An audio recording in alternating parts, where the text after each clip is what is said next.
Ladies and gentlemen, welcome to this explosive edition of British television history where the line between comedy and catastrophe blurs in the most spectacular fashion imaginable.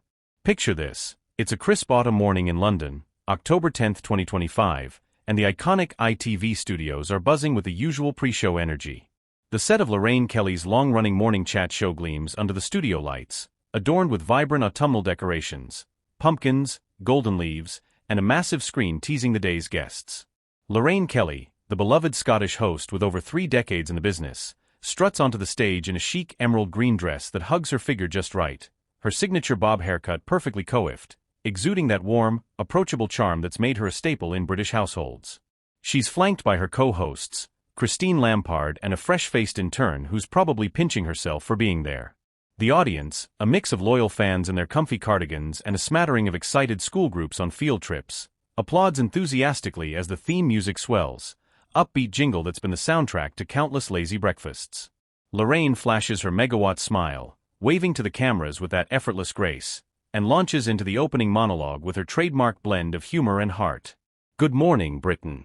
It's Friday, which means we're kicking off the weekend with a bang, or should I say, a Gervais, she quips, setting the tone for what's billed as a light-hearted promo spot for Ricky's latest Netflix special, a razor-sharp satire on celebrity culture that's already generating Oscar buzz. The crew behind the scenes chuckle softly, adjusting microphones and checking teleprompters, unaware that in mere minutes, this routine segment will erupt into a viral firestorm that will dominate headlines from The Guardian to tabloids like The Sun. As the studio door slams shut behind Ricky Gervais, a stunned silence blankets the Lorraine Kelly set like a heavy fog, broken only by the frantic rustle of producers' clipboards and the low hum of the audience's murmurs swelling into a cacophony of whispers. It's 9:27 a.m. on that fateful October morning, and what was meant to be a breezy 10-minute slot has imploded in under 4 minutes, leaving host Lorraine Kelly frozen in her chair, her emerald dress suddenly feeling too tight, her carefully applied makeup cracking under the strain of a forced smile that's slipping by the second.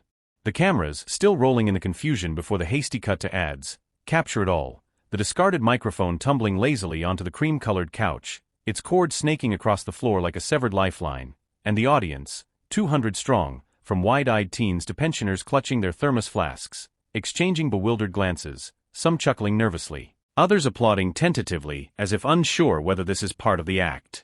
Backstage, Ricky's publicist is already on the phone with his manager, barking orders for damage control, while the comedian himself strides down the dimly lit corridor, heart-pounding not from anger but from the adrenaline rush of unscripted truth-telling, his mind racing with quips he'll unleash on Twitter later. Bloody hell, he mutters to no one, lighting a cigarette in the loading dock despite the no-smoking signs, exhaling a plume that mingles with the crisp London air filtering through the bay doors. Meanwhile, in the control room, pandemonium reigns. Director Nigel Thompson slams his fist on the console, yelling, "What the fuck was that?" Cut to weather now, as editors scramble to loop pre-recorded segments, buying time to regroup. Diving deeper into the anatomy of this televised train wreck, let's rewind the tape, metaphorically speaking, to unpack the precise sequence of verbal volleys that turned a promotional puff piece into a full-blown feud, revealing not just the clash of two titans but the fault lines in modern media where entertainment meets enlightenment. It begins innocuously enough, at timestamp 142 into the segment, as Lorraine, post-intro pleasantries, eases into the meat of the interview with a softball lob. "Ricky, your new special sounds like a riot," satirizing fake news in an era of deepfakes. "What is the wildest story you drew from real life?" Gervais, lounging back with that trademark smirk, launches into a rollicking tale of a tabloid editor he once knew. This bloke fabricated a royal affair so convincingly, even the Queen rang to ask if it was her. His delivery pitch perfect, pauses timed for maximum guffaws, the audience erupting in waves that crash against the studio walls. Lorraine mirrors the mirth, slapping her knee theatrically, her laugh a melodic trill that invites complicity. "Oh Ricky, you paint such a vivid picture, I can see the headlines now." At this juncture, the vibe is symbiotic, a well-oiled machine of mutual elevation, with camera 3 capturing their easy rapport in a two-shot that screams chemistry. But at 2:15, the pivot arrives, subtle as a shadow. Lorraine's eyes flick to her cue card, her tone shifting from effusive to ever so slightly inquisitive. "Brilliant stuff, but let's get personal for a sec. Your animal rights campaigns, they're legendary, Ricky. That video of you calling out factory farming? Millions of views. But critics say it's a tad judgmental. How do you respond to folks who feel scolded at brunch?" The question, innocuous on paper, lands with the weight of an anvil in the context of Gervais's worldview. Fast forward through the initial shockwaves, and we arrive at the eye of the storm's aftermath, where apologies are drafted but deleted, alliances tested, and the British media machine grinds the incident into digestible drama, transforming a 5-minute spat into a multi-week saga that permeates pub chatter, water cooler whispers, and Westminster waterboarding. By midday on October 10, 2025, the clip has metastasized across platforms. BBC News runs a measured segment with both sides' soundbites, grainy footage looped endlessly, overlaid with Sheeran's reading Gervais versus Kelly, free speech or foul play. While Sky News amps the histrionics, a panel of talking heads, This Morning hosts and a token comic, dissecting it like a crime scene, fingers jabbing at screens as they debate, was Lorraine baiting. Ricky baited.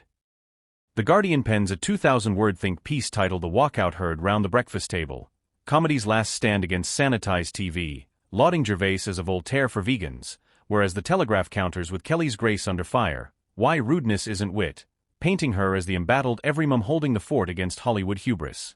Tabloids feast greediest. The Sun splashes mic drop. Ricky's rage quit on Lori with paparazzi shots of Lorraine exiting the studio, head down, umbrella shielding tears that may or may not be rain. The Mirror counters with Storm OFF shame.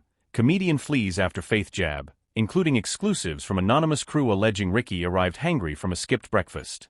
Social media?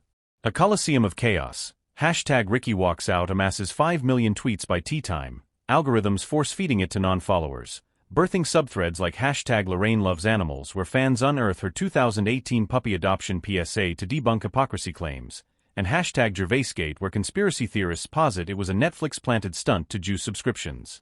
Celebrities wade in warily at first, then with gusto. Peeling back the layers of this celebrity skirmish invites a panoramic view of its cultural reverberations, a seismic event that not only jolts the entertainment epicenter but sends aftershocks through society's fault lines, challenging norms of discourse, comedy's license, and the media's role as mirror or manipulator in an age where outrage is oxygen.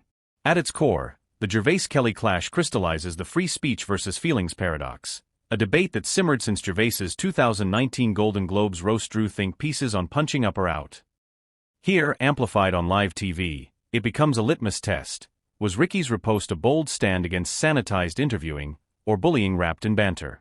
Progressive circles, from the New Statesman's op-eds to Reddit's r/true comedy lit, canonize him as the unfiltered antidote to cancel culture light, arguing that daytime TV's kid gloves approach stifle substantive chat, turning hosts into hostage negotiators rather than interrogators. Kelly's question wasn't journalism, it was jeopardy, posits one viral essay, dissecting her phrasing as performative allyship, praising advocacy while planting doubt, a tactic honed in post-#MeToo training manuals that prioritize safe spaces over sharp elbows. Conversely, traditionalists and empathy advocates, rallied in the Daily Mail's reader polls, 78% siding with Lorraine, frame it as incivility's triumph, where Gervais's walkout exemplifies alpha male fragility, a retreat disguised as rebellion that undermines women's spaces in broadcasting. Forums like Mumsnet brim with threads, Lorraine's my hero, Ricky's just cross 'cause he's aging, highlighting generational rifts, boomers defending Kelly's old school grace against millennial sedgy entitlement.